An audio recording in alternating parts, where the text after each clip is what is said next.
MA ಚಿದಂಬರಂ Chidambaram Royal Challengers Bengaluru ತಂಡ ಇತಿಹಾಸ ದಾಖಲಿಸಿದೆ.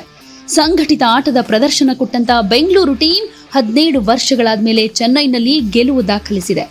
ಈ ಮೂಲಕ ಆರ್ಸಿಬಿ 2 ಪಂದ್ಯಗಳಲ್ಲಿ ಗೆದ್ದು ಅಂಕಪಟ್ಟಿಯಲ್ಲಿ ಅಗ್ರಸ್ಥಾನಕ್ಕೇರಿದೆ. ಟಾಸ್ ಸೋತ್ರು ಮೊದಲು ಬ್ಯಾಟಿಂಗ್ ಮಾಡಿದ ಆರ್ಸಿಬಿ 20 ಓವರ್ಗಳಲ್ಲಿ 7 ವಿಕೆಟ್ ನಷ್ಟಕ್ಕೆ 196 ರನ್ ಗಳಿಸಿತು. ಇದಕ್ಕೆ ಉತ್ತರವಾಗಿ ಬ್ಯಾಟ್ ಮಾಡಿದ ಚೆನ್ನೈ ಸೂಪರ್ ಕಿಂಗ್ಸ್ 20 ಓವರ್ಗಳಲ್ಲಿ 8 ವಿಕೆಟ್ಗೆ 144 ರನ್ ಗಳಿಸಿ ಸೋಲು ಕಾಣಿತು.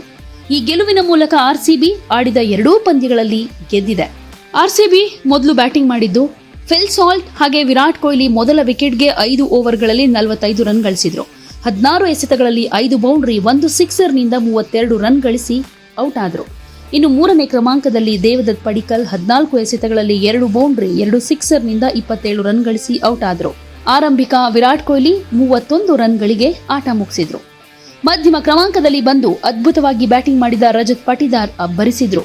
32 ಎಸೆತಗಳಲ್ಲಿ 4 ಬೌಂಡ್ರಿ 3 ಸಿಕ್ಸರ್ನಿಂದ 51 ರನ್ ಗಳಿಸಿ ತಂಡದ ಮೊತ್ತವನ್ನ ಏರಿಸಿದ್ರು.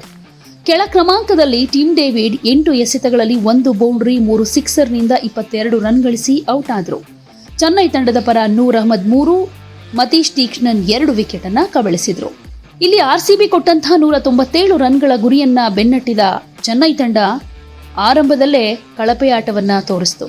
ಆರಂಭಿಕ ರಾಹುಲ್ ತ್ರಿಪಾಠಿ 5 ರನ್ ಗಳಿಸಿ ಔಟ್ ಆದರೆ ಋತುರಾಜ್ ಗಾಯಕ್ವಾಡ್ 1 ರನ್ ಕೂಡ ಗಳಿಸಲಿಲ್ಲ. ಇವರಿಬ್ರು ಜಾಶ್ ಹ್ಯಾಸಲ್ವುಡ್ ತೋಡಿದ ಖೆಡ್ಡಾಗೆ ಬಲಿಯಾದ್ರು.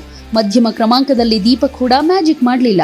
ಭುವನೇಶ್ವರ್ ಕುಮಾರ್ ಅವರಿಗೆ ಪೆವಿಲಿಯನ್ ದಾರಿ ತೋರಿಸಿದ್ರು.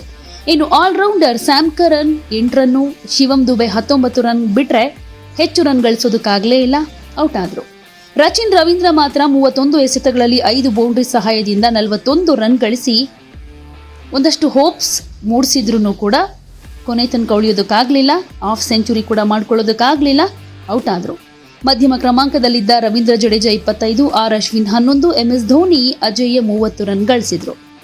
ಆರ್ಸಿಬಿ ಪರ Josh Hazlewood 3, Yash Dayal, Liam Livingstone ತಲಾ 2 ವಿಕೆಟ್ ಕಬಳಿಸಿದ್ರು. ಭುವನೇಶ್ವರ್ ಕುಮಾರ್ 1 ವಿಕೆಟ್ ಅನ್ನ ಪಡ್ಕೊಂಡ್ರು. ಒಟ್ನಲ್ಲಿ ಆರ್ಸಿಬಿಯ ಟೀಮ್ ವರ್ಕ್ ಅನ್ನೋದು ಇಲ್ಲಿ ಸಕ್ಸಸ್ ತಂದುಕೊಟ್ಟಿದೆ. ಆರ್ಸಿಬಿಯ ಪ್ರದರ್ಶನ ಮುಂದಿನ ಪಂದ್ಯಗಳಲ್ಲೂ ಕೂಡ ಹೀಗೆ ಕಂಟಿನ್ಯೂ ಆಗಲಿ, ಕಪ್ ನಮ್ಮದಾಗ್ಲಿ ಅನ್ನೋದೇ ಅಭಿಮಾನಿಗಳ ಆಸೆ.